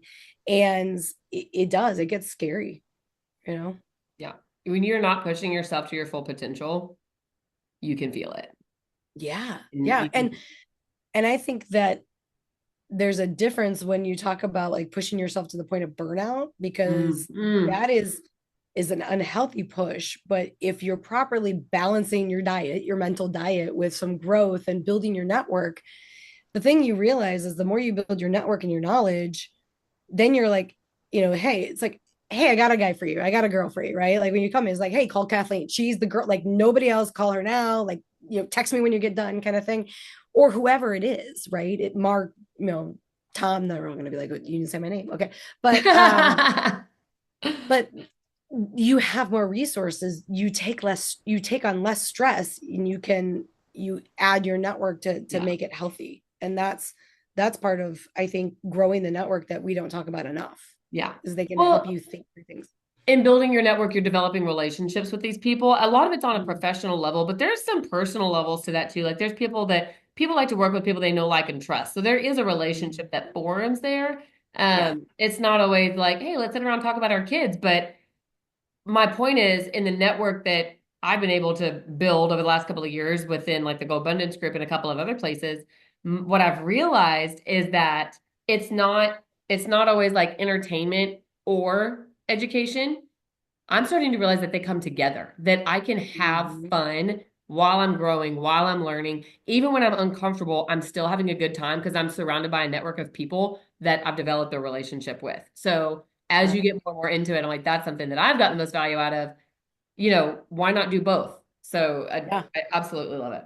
If you are not in a group of people, and I'll tell you, like, not everybody in my life is there to, oh, we're gonna grow and do this. Like, I have people in my life that are just on a personal level, and that's okay. Mhm. But I do have a core group of people that are all growth minded. We have a great and wonderful relationship, and I know if my world was falling apart, like, we could lean on one another as friends. But our main focus is when we get together, like we're really pushing each other. And something I've noticed about men, somebody brought this up, something I've noticed about men, like if you watch men in a like a friendship type relationship, look at how they push one another and look at how they talk to one another. But I do know, and Mandy has done this to me, where if I'm in conversation with her and I start to use, poor language, or I say something like, I don't think I can do that. She is the first one to be like, nope, you're not going to talk like that. And she will correct me. You do the same thing. And I so was gonna say. yeah, Mandy's a I, little bit softer than you are. You're like, I think about the kids with the sticks that are like getting their pigs to do what they want when they're showing pigs. I'm like, I'm the pig, and you're like hitting me with the stick, go this way, go that way. But I have these friends now, and I have this community of people that when I start to get off track and when I start to get away from the best version of myself that they know that I can be, they have no problem stepping in and correcting me. And I know you guys love me too much to let me go off on that route. And then I'm the same way. I'm like, nope, we need to bring it back. Like, I'm not going to let you go down that route because that's not what's best for you. And so, again, you have to have a network of people that are willing to do that and push you into growth because it's easy to beat yourself up. It's easy to let yourself slide. You've got to have people in your life that are going to put you back on track. And it's for whatever reason, like I said, I see that in men groups naturally more often. Women, we support each other. We're like, oh yeah, like we cheer all the time. And that's great. But how many times are being corrected? Like it's not all like bunnies and rainbows. Sometimes yeah. it's a girl, what are you doing? Like, get your shit together. No, we're not doing that. It's not like a, all bunnies and rainbows kind of thing. Sometimes you need to be put back in your place. I need to be put back in my place. So find a group of And people that are willing to do that because it's the most amazing thing ever. And you got to be ready for it too. Like, you do. And yeah. you have to know where it comes from. Oh, Like 100%. that's the thing, is if you're in my circle and I know I can, if I can be brutally honest, right? Mhm. I don't ever question if you think my motive is positive or negative, because you know where my heart's coming for you. 100%, yes. Right. Like there was, I'll never forget the day where you sent me a Facebook message and I marcoed you. And I was like, I did kind of like, what are you like? I think I said this, I'm like, I'm going to play your text back to you. Like, let me Oh, I dictate. do remember that. Remember Yes. that? Okay. And I was like, girlfriend, there was no way you would put up with my shit by saying it this way. And I'm not going to let you. So let's talk about this. Let's workshop this, right? Let's go into it. And I think it's refreshing when you have those women, right? Mhm. Because how many times have we been pacified? Oh Like, my you're gosh. doing the best you can. You're so good. Oh my gosh, look at all you've accomplished. You're so successful. And you're like, but I'm not growing. Yeah, but and you can feel You it don't know inside. my You're like, goals. that's not it. Yeah. Where what I hear is like, okay, that's great for like the PR level, right? Mhm. But like, let's get to where you're going to be the bigger badass next year because that's what I want to hold you accountable for, Yeah, right? your Like other self, right? Who is that your other self other you're self. inviting? What are you calling for? And I think we need to do it more as women. Like there was one a woman who misspelled something on her Facebook page, right? And she was promoting like her business and this growth. And I took a screenshot and I circled the thing and I was like, because you would tell me and I love you. I want you to grow. And she literally went back, oh my God, thank you. And I am taking this in the spirit it was intended. I'm like, Mhm. hashtag biggest cheerleader, like I'm not here to put you down. I'm here to like say, I would want somebody to tell me that. Like, Yeah. like you better have my back too, right? Like, Yeah. don't Girl, let you me got walk lettuce out in the your teeth or bathroom with something, right? toilet paper on my shoe. Yes, yes. Come Yeah. on, Well, and ladies. that's the Take the toilet difference. paper You're out. not taking a picture of that typo. You're not taking a picture of that typo and then posting it on social media and being like, "Hey, Sally, you need to fix this." Like, no, no, no, no, no. You're gonna go behind, do it in a protected, loving way, and be like, "Hey, let me let you Yeah. know, right? Don't fix someone's crown in front of God and everybody else. Like, do it in the context that it should be." Absolutely. And by the way, I remember you did read my text back to me. And when I heard it, I was like, oh, so when somebody else read it, because in my mind, because it was in here, when it was in my head, and when I Yeah. read it and when I thought it, right, and I even, put it in the text, the way that it was in my head was one way, but hearing it come from somebody else, the exact verbiage and the exact words, like I think you just read my text to me. And when I Yeah. heard that, I was like, oh my God, I cannot believe I said that. So what you hear and what you kind of, what the perspective is in your head, that's not always how it is in reality. And so that's why it's good to get it out, but also have other people, put it through the filter of somebody else and let them read it back to you, whether it be a text, whether it be a business plan, whether it be a strategy. Get it out of Mm-hmm. your head, get it into your network, let them regurgitate it to you, and then see what your thoughts are. Because that was just one example of, yeah, I shouldn't have said that. Yeah. There's so many times, like, I think there's a reason why we were taught to create resumes in third person, right? Because it's easier to brag about yourself when it's not you. So like Yeah, I that's can go to the mat and brag about you all day long because one, I love you and I think you're amazing. And I know your passion, I know your heart, I know your skill set, I know what you can deliver. And I can do that all day long, like all day long, twice on Saturday, I mean, but you may feel uncomfortable with that, yeah. and that's where we do need our tribe. We do need our cheerleaders. We do need people bringing us back. And when you say like you got to straighten your crown, there was a great analogy where it's like you are a child of God. Like princesses don't tilt their heads down, ladies. Mm-mm.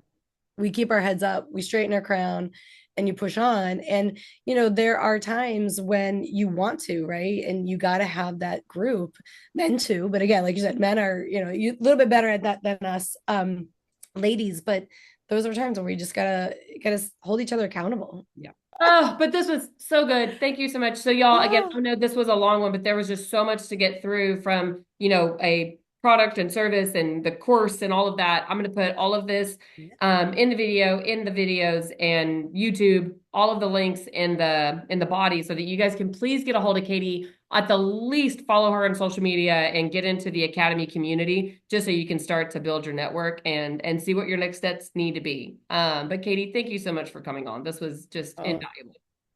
thank you. Always a pleasure. Bye. Awesome. All right.